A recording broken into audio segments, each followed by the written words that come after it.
Oke, kita lanjutkan perbincangan kembali ke Kang Pipin. Bagaimana menjawab tadi pertanyaan Mbak Titi? Harus siap juga untuk semua bukti-bukti bahwa ini tidak hanya dugaan.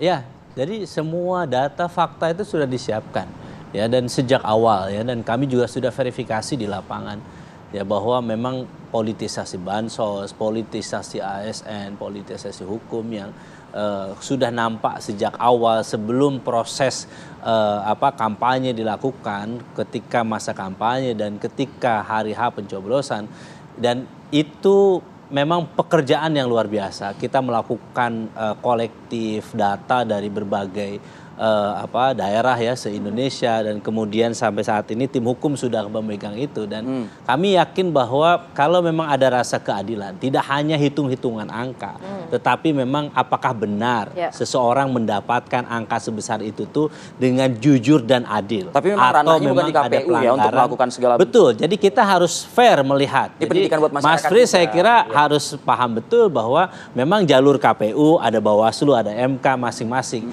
Tetapi memang kita tidak, semoga ya, kita berharap bahwa MK bukan mahkamah kalkulator.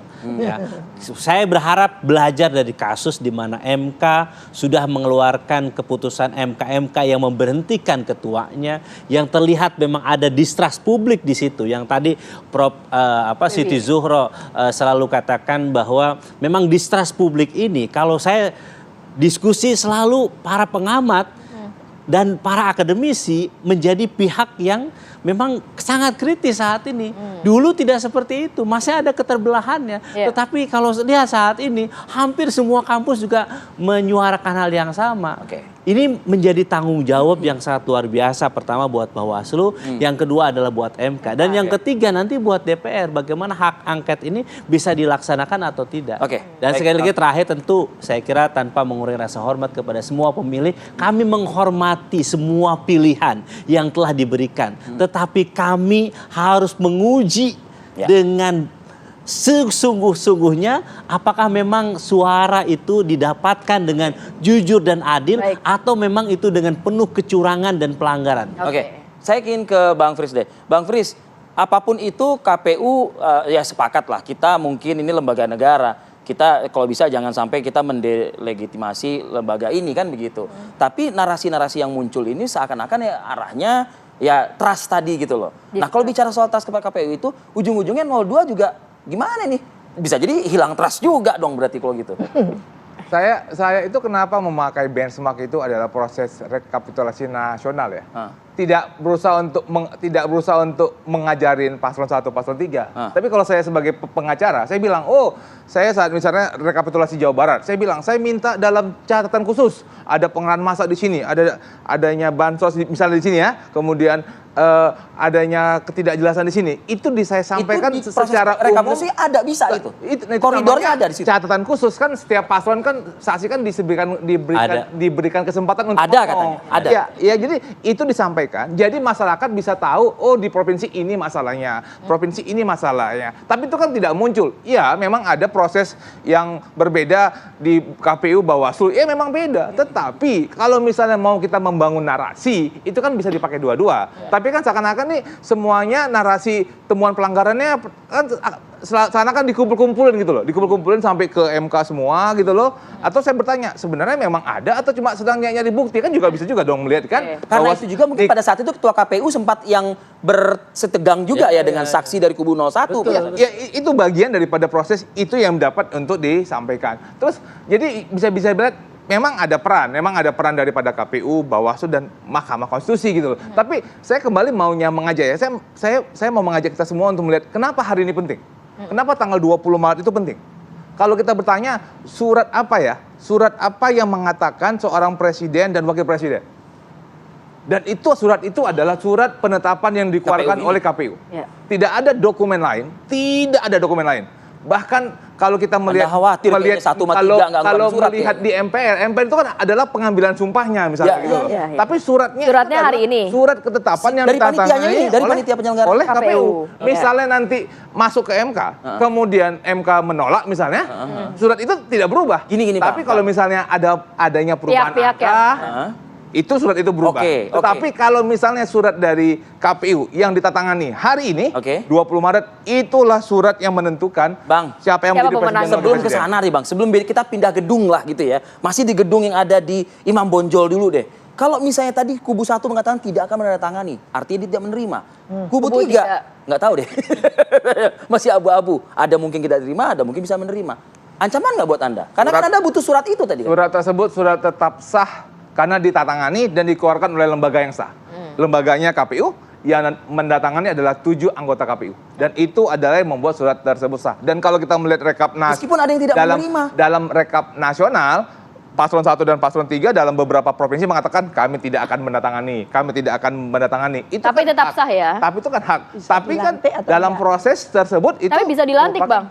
Sebuah dokumen itu sah apabila dikeluarkan oleh lembaga yang sah dan ditatangani oleh anggota yang sah. Dan itu adalah dokumen 7 komisioner bisa menandatangani setelah memang kalau sudah bisa diterima, kan begitu. Kalau kita bisa mengacu kepada tahun 2019, bolehlah kita lihat tahun 2019. Apakah paslon yang satu lagi menandatangani atau tidak. Kemudian kalau kita melihat rekap di provinsi, rekap provinsi juga banyak paslon 1 dan paslon 3 juga tidak menandatangani juga gitu loh. Tapi kan juga tetap masuk ke rekap nasional. Jadi meskipun paslon 1 dan paslon 3 tidak menandatangani atau keberatan terhadap hasil rekap itu nasional, tetap sah ya? Dokumen tersebut tetap dokumen yang sah. Oke, Kang Pipin ada sanggahan tadi? Ya, saya kira bedanya secara politik aja, bahwa memang kita tidak bisa menerima itu. Secara politis memang tidak mendapatkan dukungan dari 01, 03 misalnya, kalau misalnya kita tidak menandatangani itu. Terus yang kedua, memang pengajuannya, syaratnya tadi, boleh saja Bung Fris ini gagah-gagahan bahwa memang yang paling penting adalah hari ini dari KPU. Selama kalau kita syaratnya adalah bahwa Mahkamah Konstitusi ini hanya mahkamah kalkulator, maka bisa jadi apa angka yang disampaikan oleh KPU ke MK, tidak ada gugatan, tidak ada keadilan, mungkin itu bisa terjadi sama gitu. Tetapi kalau misalnya MK-nya berpikir bahwa ketika Prof. Siti Zuhro dan banyak kalangan mempersoalkan itu, tidak hanya kami yang berkepentingan dari 01 dan 03, tetapi rakyat juga melihat bahwa memang kecurangan itu banyak, pelanggaran itu banyak, Mahkamah Konstitusi menjadi lembaga peradilan yang jujur dan adil, maka kami yakin bahwa trust publik itu akan pulih ke depan. Saya rasa 58,8% setidaknya sampai dengan quick count sudah menunjukkan trust masyarakat kemana. Dan saya rasa itu sudah menunjukkan bahwa masyarakat sudah memilih Pak Prabowo dan Mas Gibran sebagai presiden dan wakil presiden. Dan itu sudah, ini kan narasi yang bukan baru. Ini narasi sejak dari mulai bulan Desember, Januari, itu selalu muncul kan. Tapi kemudian pada tanggal 14 Februari, masyarakat sudah memilih gitu loh. Dan kenapa kita tidak melihat bahwa masyarakat sudah bisa memutus siapa presiden dan wakil presiden yang mereka akan pilih. Dan wajar kalau Bung Fritz selalu mengatakan itu. Dan tidak bisa membantah apa yang disampaikan oleh Prof. Zuhro, bahwa memang menerima manfaat dari politisasi bansos, politisasi ASN dan sebagainya. Memang apapun argumentasinya, kalau sudah menerima manfaat dari politisasi bansos, memang tidak bisa melakukan apapun. Iya, jadi pertama ya, kita tidak semata-mata tadi apa yang disampaikan oleh Bang Fritz, menekankan pada hanya sebatas pada rekapitulasi. Kita paham betul soal rekapitulasi ini. Seberapa keras pun kritikan kita, seberapa keras pun penolakan kita, bahkan tidak ditantangani oleh saksi, itu tetap juga sah dan berjalan. Gitu. Kita paham itu. Kita jangan dijebak, kenapa nggak di situ, gitu kan? Karena memang kita paham bahwa itu bukan penyelesaian utama di sana, gitu. Ya, kita memberikan saran, kritikan betul, tapi kita paham bahwa itu bukan penyelesaian. Jangan dijebak bahwa kalian tidak memberikan kritikan keras, penolakan.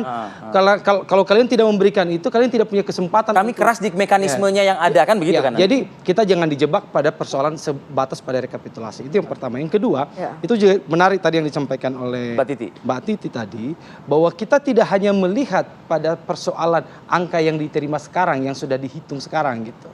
Tapi sebelum itu kenapa bisa muncul angka itu? Itu menjadi poin penting ya.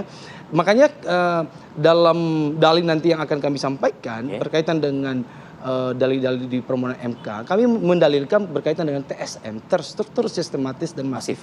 Katanya betul bahwa memang itu sejak ada Undang-Undang Nomor 7 tahun 2017 itu kewenangannya Bawaslu. Tapi jangan salah bahwa di dalam setiap undang-undang itu tidak pernah sempurna. Ada kelemahan-kelemahan dalam undang-undang itu, ada kekosongan-kekosongan hukum. Dan kami menilai bahwa ada kekosongan hukum yang terjadi dalam Undang-Undang Nomor 7 tahun 2017 itu berkaitan dengan TSM. Dan itu yang akan kita uji. Jadi tidak semata-mata dengan segala bukti yang sudah dimiliki, sudah disiapkan. Tentu kita punya keyakinan lah bahwa MK, di mana kemarin MK membuat satu putusan yang fenomenal yang menimbulkan distrust terhadap masyarakat, gitu ya, yang mengakibatkan kemudian dicopotnya ketua MK. Kami berharap karena dicopotnya ketua MK ini berkaitan dengan Pilpres juga. Kalau kita berdalih pada soal terstruktur, itu sudah dimulai sejak MK itu.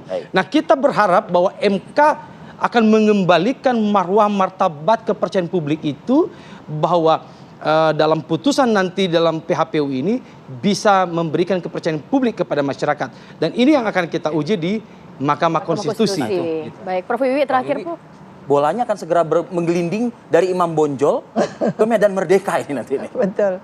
Ya, memang kita sedang mengalami pemilu yang satu sisi saya senang. Tadi saya sampaikan Mas Frits ya, bahwa tidak ada isu intoleransi dan sebagainya. Senang kita. Polarisasinya tidak besar ya. Tapi sekarang bagaimana mengobati ya, dan sekaligus menjadi literasi masyarakat adalah bagaimana membangun trust ini.